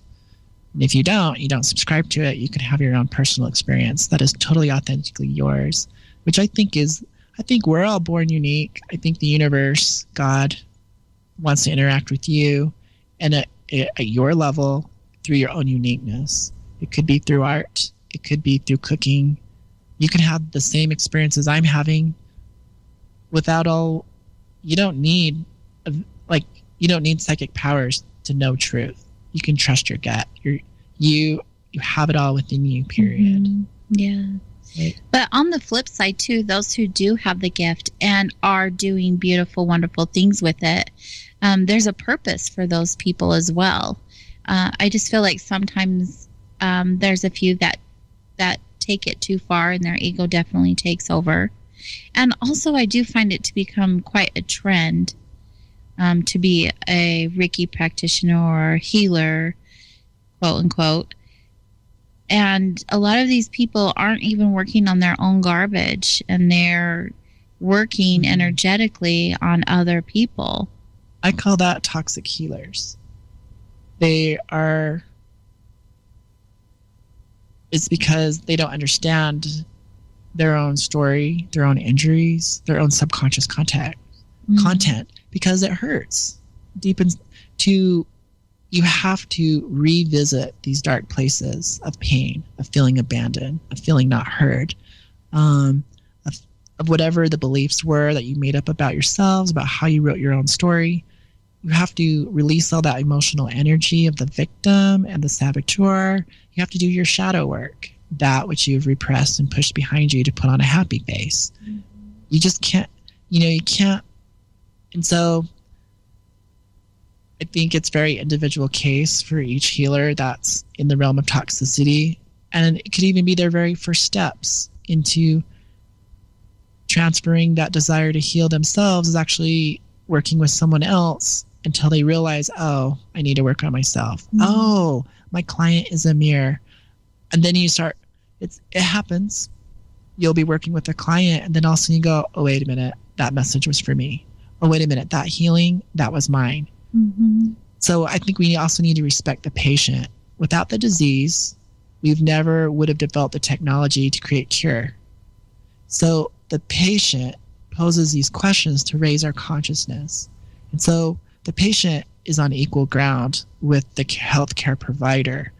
And there's no reason why the doctor should be paid so much and seen as so special when without the patient, you would not be the doctor. Without the kingdom, you would not be a king. Without, you can't be an angel channeler unless there were angels to channel. So it's equality here. We're all on the same level. There's no room for judgment. It's kind of what I'm saying. There's nothing special about being a Reiki practitioner. You're just channeling Reiki energy, which is universal energy. Therefore, everyone has access to it. Newsflash, everyone can channel Reiki without the attunements. Did you know that? I knew that. Right. But everyone feels like the need to have this piece of paper or validation. That's linear. That is what I call ego mind.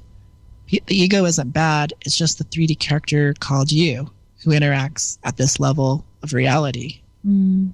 And it's fine, but if we can it's part of our experience and growth. Yeah, but we can take the magical name of Reiki off of it. Mm-hmm. First off, it's not even a real Japanese word. Did you know that? I didn't know that. The closest translation of it is like Reiki, which means ghost. So if you go to Japan and say, hey, Reiki, they go, ghost, taboo, what? No.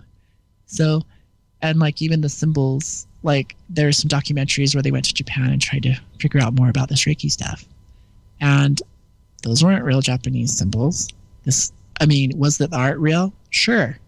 But Miss Takata, she burned those symbols, and all her students were instructed to burn those symbols. So we don't even have the original symbols. So does it work? Yeah.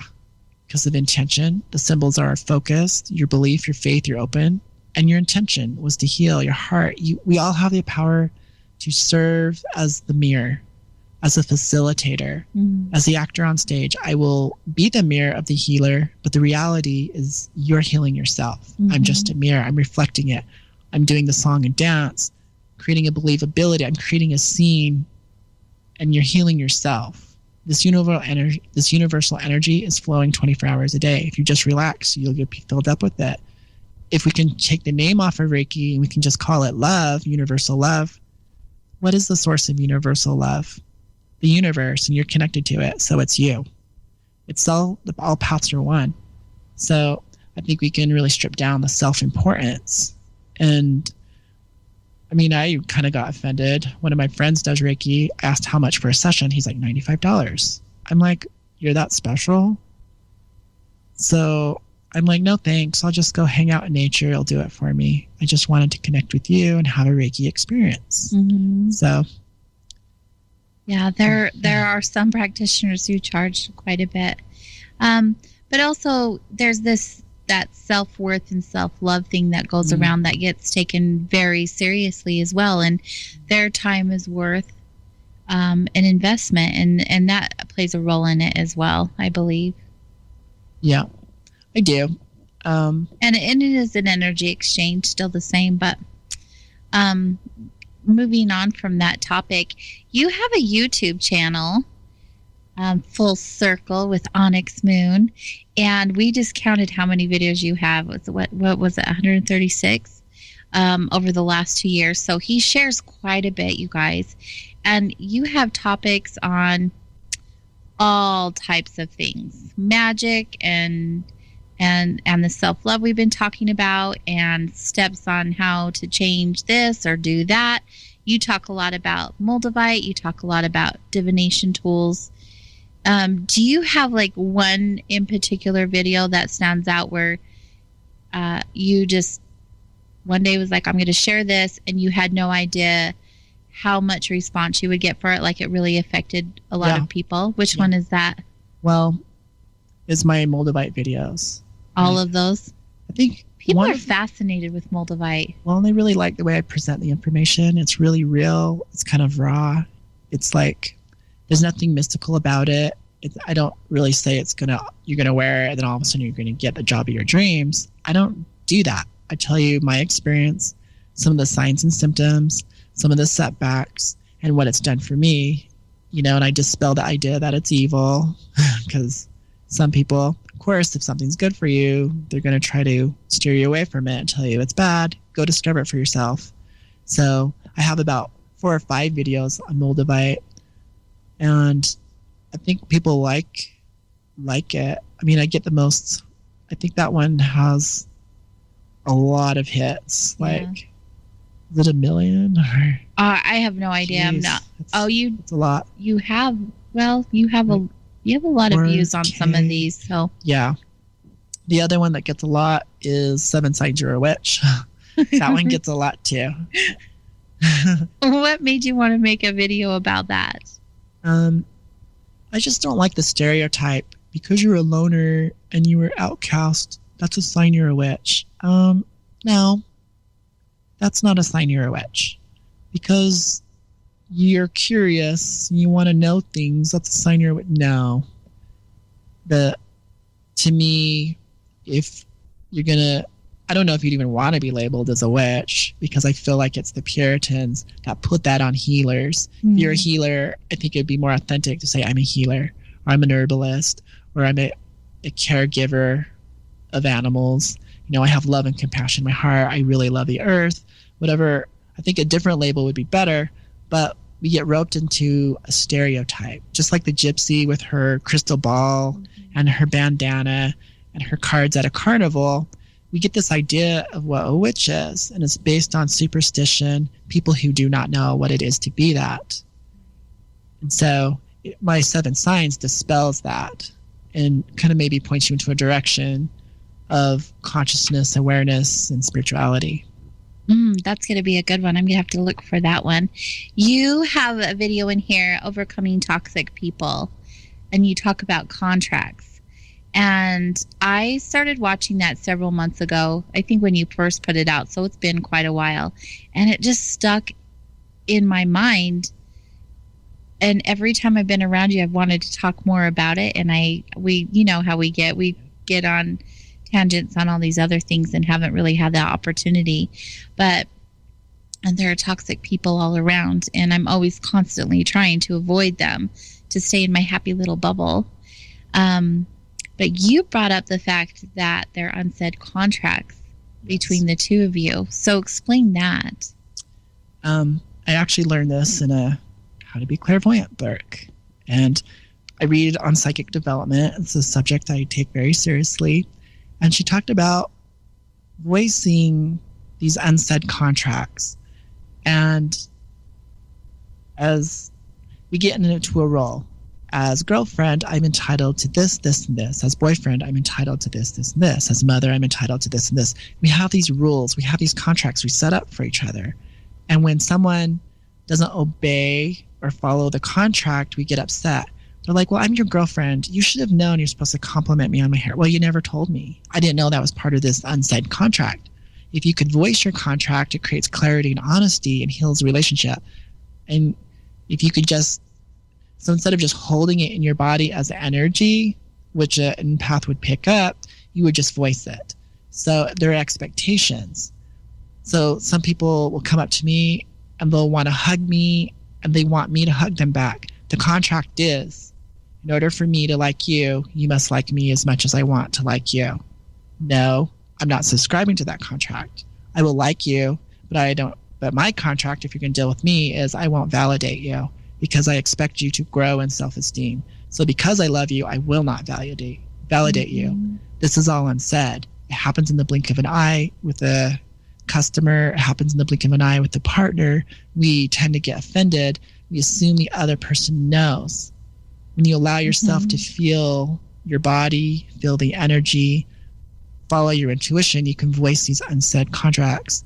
Hey, honey, I know your body language is saying, notice my new haircut. I didn't know that was something you needed. Because I love you, sure, I'll now notice it. I love your new haircut. You know? Oh, wow.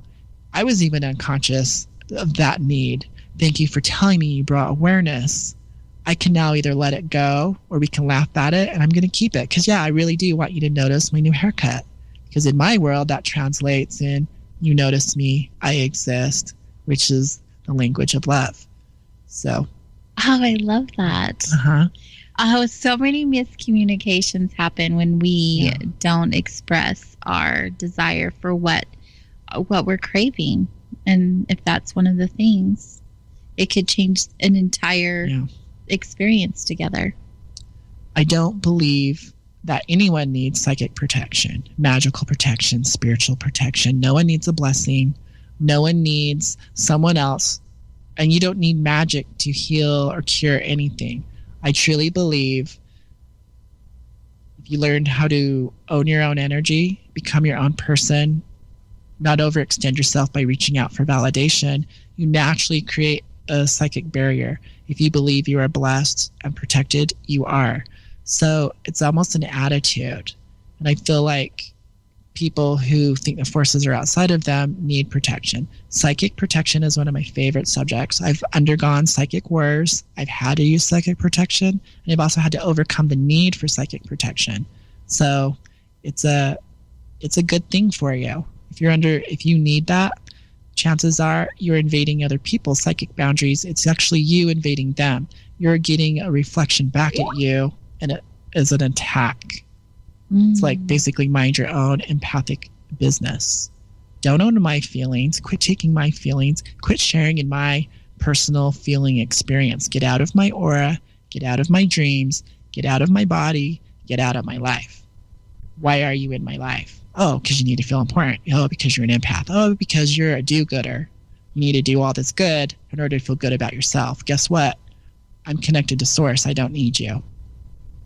I only need myself, and you need to learn that lesson, not me. It's really great advice. Don't you find that people have such a challenging time to speak that kind of truth because they're so worried they're going to hurt someone's feelings? They're like more worried about someone else and how they're feeling than they are worried about their own self and their boundaries and how they're feeling. Yeah. And I think that becomes, in our culture, we're kind of taught, you made me feel that way. I'm now punishing you. It's your fault. We always are shifting the blame to the other. And so, and also as a little kid, when things are going wrong with mom and dad and situations around them, they don't have enough information to see clearly. So the natural conclusion, it must be them. It's so logical. Mom and dad are getting a divorce. It must be my fault. It must not be good enough. They're upset. I don't know why they're really upset. I just assume it must be something I'm doing. Maybe if I'm happier, maybe if I'm this, maybe if I get better grades. And so it's so natural. It carries on into adulthood. Yeah, and becomes a toxic lifestyle of wanting to heal the world and whatever. Well, the only person you'll ever need to heal yourself. Take care of yourself, heal yourself. That's being responsible. If everyone was doing that, we would evolve really fast. Like within 5 years, we'd be living in a whole new reality, all because we learned self-love is the best love. And there's a fine line too, because there's like this huge movement going. I'm sure you've noticed, where I've got to love myself and do this for myself, and it becomes like really selfish. I deserve and not this. Self-love. My life coach told me I deserve. I went to a corporate self-help group, and now I go around saying, well, I deserve this. I get that. Entitlement, big time. It's power play. Yeah, it's more conditioning. It's You more, have to go deep into the level of intention. We can all feel the true intention. The face can talk, but if you can bypass the talk, which is an illusion, and go to the intention or feel that true energy, you know. I mean, the reality, I think people go to psychic development stuff is because they're learning how to retrust themselves. So you know. Yeah, you say this beautiful thing, but all I hear is money, money, money, money. You said, I love you, come back for another session. I could really help you with that. And all I hear in the back of my mind is money, money, money, money, money. Okay, thank you. I don't need that kind of help. I love you. Thanks for being who you are. Wow. You've really shared a lot of, I don't even know. It's powerful stuff, but not in the sense of the word power. A lot of insightful information, as you always do. And that's why I wanted you back on the show.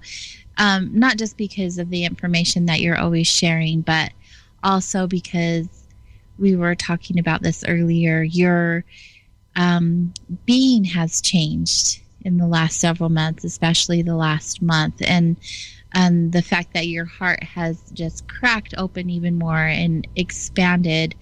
I was saying you're such a beautiful person already. You always have been to me. And now you're now you are beautiful and bright and shiny. And you can just feel the essence of your heart just oozing from you now, which is such a different Onyx than I knew when I first met. And I just love who you are becoming. Well, I was stubborn. I like to live in sarcasm, criticism, judgment. I like to sit back and silently judge people to protect myself. It was so scary to be vulnerable and open up. So I had to have a mini near-death experience to crack open my crown chakra and my heart. So it looked like death and looked scary. If I consciously knew that on this date you're going to die, I wouldn't have wanted to go to the hot springs and have my near-death experience in public. How embarrassing. But I needed it. So I needed to hit a type of crisis to force me to reevaluate and stop being so negative and stubborn. So many of us have an awakening of sorts when we do come face to face with a crisis, with a traumatic event. But thank you for being so authentic and sharing your truth with us. I want to refer everyone to your YouTube channel. So how can they get there? Just go to YouTube and hit Onyx Moon and all my videos will come up, or hit do it yourself crystal ball, and my videos will show up for you. I think I have some of the most hits for the crystal ball ones. I have 5 videos on how to use a crystal ball. And they're long videos, you guys. Oh, they're yeah. not just short tutorials. Lectures. They are, if you want to take the university course, because I've noticed in books, you get this introductory course that doesn't really teach you much. What happens if you're already advanced psychic, but you want to learn these things, or you're well on your path? These are university level. There's a lot of content. They're hours. Make sure you guys go and check it out. That's Onyx Moon on YouTube. And that's it. We're done soul wandering for this time. I know we'll have you back. Thank you. Thank you for being here. It's been fun as always. I love you. I love you back. And I love that you just said that. You're so beautiful inside and out. Oh my gosh. Thank you, sweetheart. So are you. You guys, next week on Soul Wanderings, I'm elated to share with you that we get to journey with the one and only Race Hobbs once again. This time, not so much about his personal journey story, but we are going to be hearing the journey story of KGRA Radio and how it came to be, the growth of this amazing station, and hopefully, if we are lucky enough, Race will be sharing with us about all the new stuff and the up and coming in the future of KGRA. It's going to be a fun show, so plan on joining us again next week, same time, on kgraradio.com. If you guys want to know more about the show and upcoming guests, go to soulwanderings.com. You'll see the lineup there, and you can also connect to all of the social media platforms. So follow me, follow the show, because I love the support that I get every week. I appreciate you guys so much. Thank you. Thank you. I hope you guys have been and continue to learn each week as we share space together, and that you feel comforted and supported in knowing that you are not alone through this human journey. We are all divinely connected and loved. Happy day.